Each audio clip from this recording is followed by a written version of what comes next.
Let's proceed on. One important rule that everyone needs to know in order to continue on with all of this material is a very important rule called the Octet Rule. The term oct, if you know the prefix oct, means eight. So the Octet Rule basically says that 8 is a magic number. And who's got 8 electrons in their outermost shell? The noble gases. The noble gases are well known to be the most stable of all the elements. So they're in group 8A. They have 8 valence electrons. So basically the Octet Rule is telling you that all the elements want to gain or lose or share electrons so they all can become noble. They can all mimic a noble gas. They can all end up with 8 valence electrons in their outermost shell. So textbook definition of the octet rule is over here. Octet rule is in forming compounds, atoms of elements lose, gain, or share electrons in such a way so as to produce a noble gas configuration for each atom involved. Everybody wants to achieve nobility. Everybody wants to have 8 valence electrons. So how can they do that? Let's start off with the halogens. Remember how we said that the halogens in group 7A have 7 valence electrons. So let's put a chlorine with its 7 valence electrons. If you look at the periodic table, you'll see that chlorine is right next to argon. You see that? Okay. Chlorine, argon. Okay, so chlorine wants to mimic argon. Chlorine wants to have 8 electrons, just like argon does. So how does it do that? It accepts an electron. It gains an electron. And I'll tell you where that electron is coming from in a little bit. But let's just say +1 electron. Okay? So now chlorine is going to have 8 electrons. But here's the thing. Remember, chlorine was a neutral atom. Chlorine's total number of electrons, look at my periodic table here. Chlorine has an atomic number of 17, meaning that it has 17 protons and 17 electrons. But now it picked up an electron. Does it still have 17? No, now it has 18 electrons. So now the negatives are more than the positives. So now that it picked up an electron, it has an extra negative. So chlorine has a negative charge. And now this was chlorine with 7 valence electrons. This is not chlorine anymore. Now it's called chloride. Okay? Anytime an atom picks up electrons, it's going to change its name and it's going to have this "ide" ending. Anytime you have a negatively charged atom, this is an ion. Ion is a charged atom. But if it's a negative charge, it's called an anion. So the term anion just means a negatively charged atom. So this is the chloride ion or chloride anion. All of the halogens are going to behave the same way.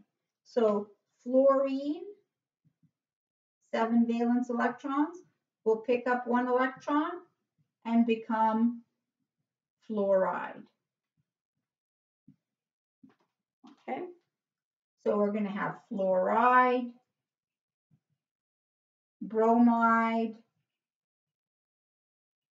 iodide. These are Lewis dot symbols for the chloride ion, the fluoride ion.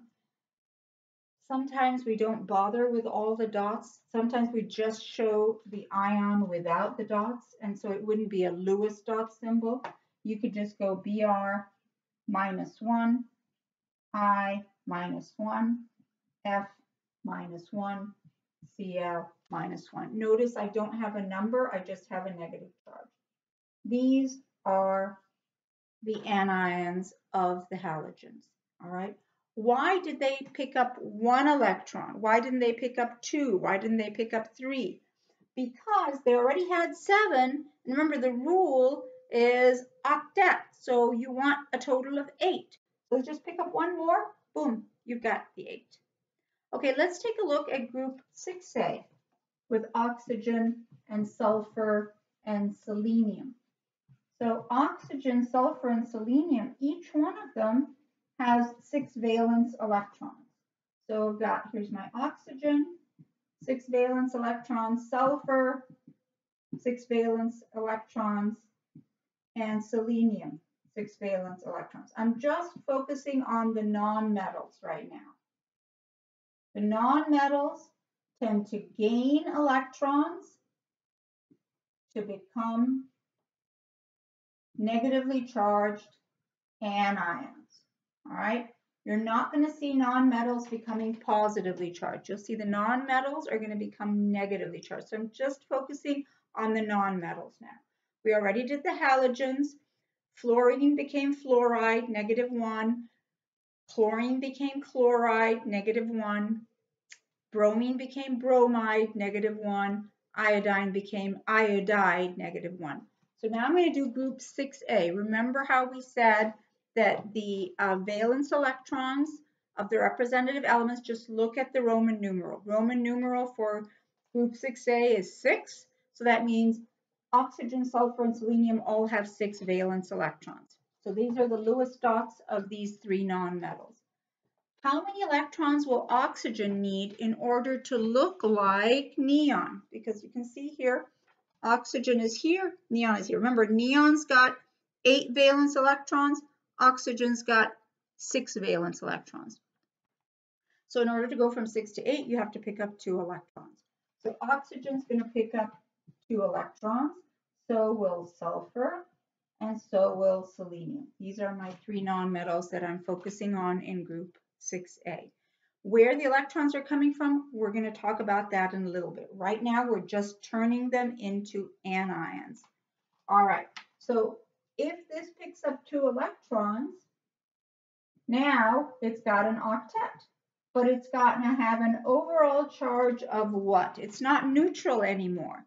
Because if you look, oxygen, neutral atom oxygen's got 8 protons, 8 electrons.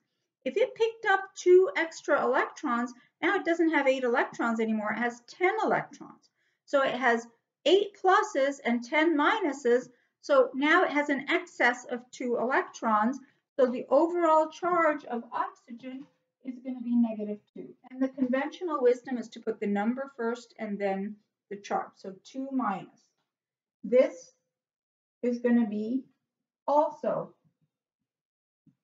2 minus. This will also be 2 minus. Okay? The names change. It's not oxygen anymore, it's oxide. So this is the oxide ion or oxide anion. This isn't sulfur anymore, it's sulfide. Sulfide ion or sulfide anion. And this is not selenium anymore, it's selenide. So notice how we change the name and end it with a suffix of IDE. All right. Let's do the last set of nonmetals that will pick up electrons. We're going to look at group 5A. We're going to look at nitrogen and phosphorus and arsenic. So nitrogen, phosphorus, arsenic. These guys are in group 5A. They have 5 valence electrons. So we're going to do Lewis dots of these guys. It doesn't matter where you double up. You can double up here, here, it does not really matter. But each one of these has 5 valence electrons. All right. Nitrogen, just look at nitrogen. Nitrogen's over here. Who does it want to mimic? It wants to mimic neon. It wants to have the same number of valence electrons as neon. Nitrogen's got 5, neon's got 8. How do you go from 5 to 8? You have to pick up 3. So we're going to add 3 electrons to nitrogen, add 3 electrons to phosphorus, add 3 electrons to arsenic. Okay, so now nitrogen has 8. Very happy, achieved nobility. But is it a neutral atom anymore? No, because nitrogen normally has 7 protons, 7 electrons. But now it picked up 3. So it still has 7 protons, so 7 pluses, but now it has 10 minuses. So it's got 3 extra negatives, so the overall charge is -3. So everybody in the same group is going to be the same thing. Phosphorus also, when it picks up its 3 electrons, is going to be -3. Arsenic also, when it picks up its 3 electrons to achieve nobility, will also be -3. Will the names change? Absolutely. This is now called nitride, IDE, not nitrite and nitrate. We'll talk about those later on in this chapter. This is nitride. This one is phosphide, IDE. And this one is arsenide, IDE. Okay? Again, if you don't want to put all the dots, this is nitride, phosphide, arsenide. But I was showing you the Lewis dot structures of these. Group 4A, those are nonmetals, carbon and silicon, but they don't like to gain electrons. They like to share. So we're going to be dealing with those in the next chapter with molecular covalent compounds. So far we know all of the nonmetals that are going to form negatively charged anions. The halogens, group 6A nonmetals, and group 5A nonmetals. All right, in the next video, we'll start talking about the cations. Metals become cations. What are cations? Positively charged ions. Okay?